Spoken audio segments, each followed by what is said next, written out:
मिक्सरला लावले की चोथा तो गाळून घ्यायचा. त्याचं दूध काढून घ्यायचं. आधी मसाल्याचा कड काढायचा, हे टाकून पेंदे टाकून आणि नंतर रस घालायचा. मग जास्त कड नाही काढायचा याला, नाही तर फुटतो. आता हे मीठ टाकून उकळून ठेवले ना आणि वाटले की मग तो रस्सा फुटत नाही, मस्त घट्ट होतो. कड काढला तरी उकळला तरी पण फुटत नाही रस्सा.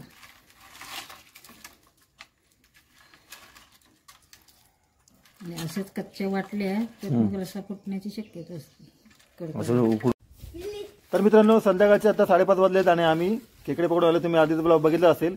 तर आता आपण, अरे वा, हे आपल्या माझे बच्चे कंपनी आहे. पाठीमागे अर्णव आहे, हा अर्णव आणि हा शिवाचा पोरगा अंशू, हा माझा पुतण्या चिनू. आणि आता आपण आपला चंद्रकांत दादा आपल्याला खेकडे साफ करून देतोय आम्ही आणलेले. तर सर्वात मोठा खेकडा दादा दाखव कसा साफ करतात तो. पकडायचा, पहिले आंगडे तोडायचे, मोठे आंगडे तर तावायचे पहिले तोडून घ्यायचे. हा, आणि हे मग बारीक बारीक बारीक असतात ते.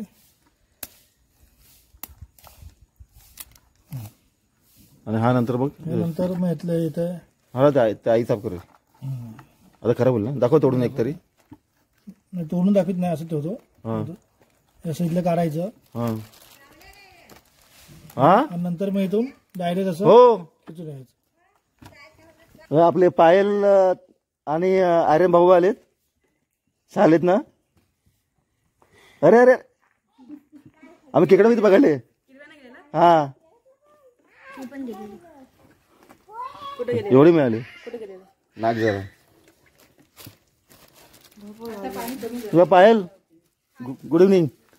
Good night.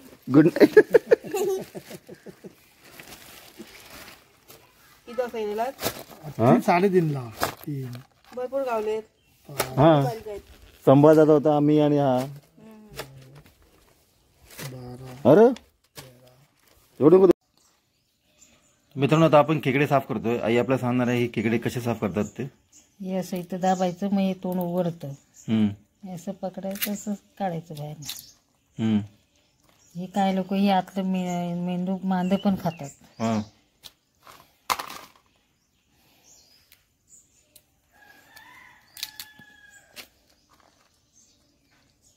ते दाबायचं, हे दाबायचं. काय नर मध्ये कसे समजते. याला कोशिटा म्हणतात. काय ते काय माहित नाही.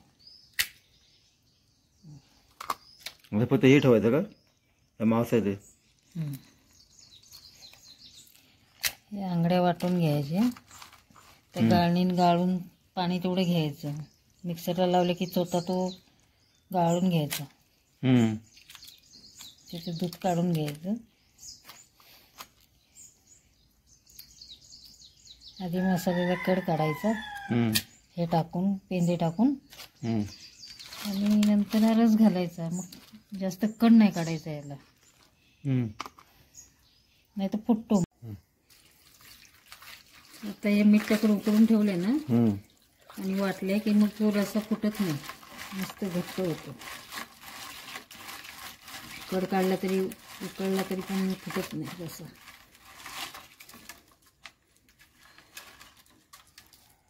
आणि असेच कच्चे वाटले तर मग रस्सा फुटण्याची शक्यता असते. उकडून मीठ लावून उकडून ते नंतर वाटल्या ना ते फुटत नाही रस्सा. तर तुम्ही आधीचे ब्लॉग बघितले की आम्ही खेकडे आणले जमा करून. खेकडे आणले त्यानंतर दादाने सोडून दिले. आईने पण सांगितलं की साफ कसे करतात ते पण बघितलं. तर आता आपण संध्याकाळचे 7:30 वाजलेत आणि आई आता मसाला तयार करते. कारण आपलं आई खेकड्याचं कामध्ये खेकडा रस्सा बनवतेस ना. आई खेकड्याचा रस्सा बनवते. तर त्यासाठी आई मसाला कोणत्या पद्धतीत वापरते ते दाखवते. त्यासाठी आईने मसाला असे मी खोबऱ्याचे तुकडे भाजून घेते. चुलीत भाजतात तसे. रेसिपी आपण चुलीतच करणार आहोत ना. रेसिपी पण चुलीत करत. आता आई त्याचा मसाला तयार करते. तर त्यासाठी आई खोबरं भाजून घेते गॅसवरती. खमंग वास येतो मसाल्याचा. ओके. व्यवस्थित आणि अशी भाजून घ्यायची. हे सगळं खोबऱ्याने भाजून घेतलेलं आहे. नंतर कांदा भाजून घ्यायचं. कांदा भाजून घेणार सध्या. आलं, हे आलं घेतलंय, लसूण, आलं लसूण घेतलंय. चिकन मसाला वापरणार आहे. हां, थोडा चिकन मसाला. ओके. तर आता आपण आई आता कांदा भाजेल, त्याच्यानंतर आपण रेसिपी करायला घेऊया चुलीवरती. तर मित्रांनो हा ब्लॉग पूर्ण बघा, खूप मजेशीर बनणार आहे. म्हणजे बऱ्याच दिवसांचा आम्ही म्हणजे खेकड्याचा रस्सा बनवला होता, पण आता आम्ही खेकड्याचा रस्साचा व्हिडिओ बनवायचा आज वेळ आली. म्हणजे आज वेळ मिळाला आम्हाला खेकड्याचा रस्सा बनवण्याचा, ते पण चुलीवरती. तर बघा हा ब्लॉग पूर्ण, आणि ब्लॉग आवडल्यास नक्की लाईक, शेअर आणि सबस्क्राईब जरूर करा. तर आता आई मुळात कांदा भाजला घेते.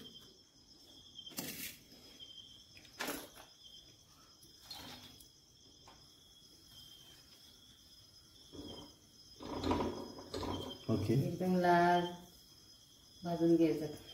लालसर कांदा करून घ्यायचा. लालसर गुलाबी करून.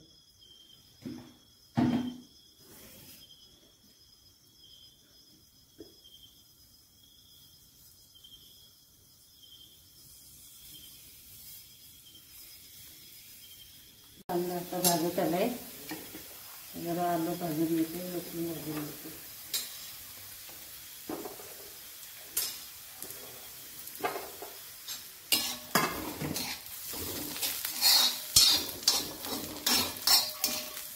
तर मित्रांनो आईचं असं म्हणणं आहे की हा जो मसाला आहे तो फ्रीजमध्ये पण न ठेवता किती वेळ राहतो?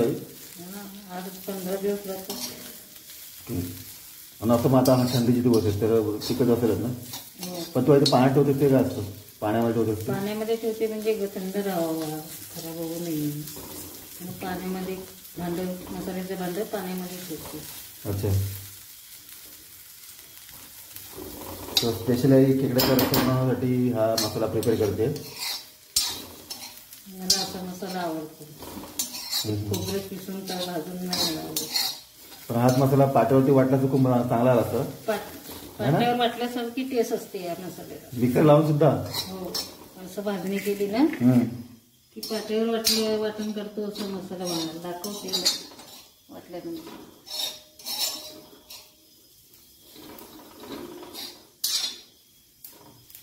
अजून कांदा लाल होणार आहे. तवा भिडायचा आहे ना, टाकलेले त्याच्यामुळे लाल होणार आहे.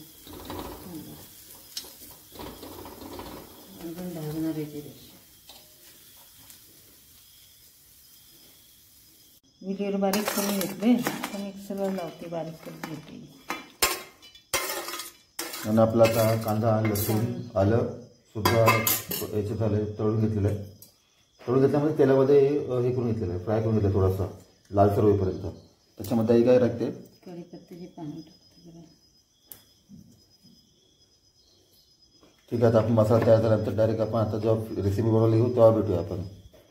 तर मित्रांनो आता आपण हे जे काय आंगडे ना ते तंगडे आणि आंगडे आहेत ना ते आपण आईने मिक्सरला लावून घेतलेले आहेत ते बघा. आणि त्यानंतर आई ती गाळून घेते. ती जी कचकच असते ती आई गाळून घेते. त्याचं पाणी आपण घेणार आहोत, वापरणार आहोत रस्सा बनवताना. हो ना आई? हो.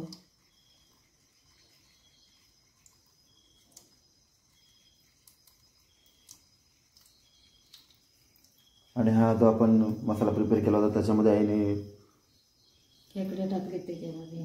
हे साफ करून टाकलेले आहेत. ते आधी फोडणीला घालणार, शिजवणार, आणि याला कड नाही काढायचा. मग याचं काय करतात? कड काढल्यानंतर फुटतो. आधी आंगड्या उकडून घेतले ना की फुटत नाही. आणि असे डायरेक्ट वाटले की मग त्या फुटतो रस्सा. मग उकळी काढायची नाही याला, वाफेवर शिजणार. अच्छा, हे नंतर टाकायचे? नंतर टाकायचे, वाफेवर शिजणार ते. हे पहा, वरती किती गाळायला आहे तो गाळ्यानंतर हे सगळे कचकच असेल नाही.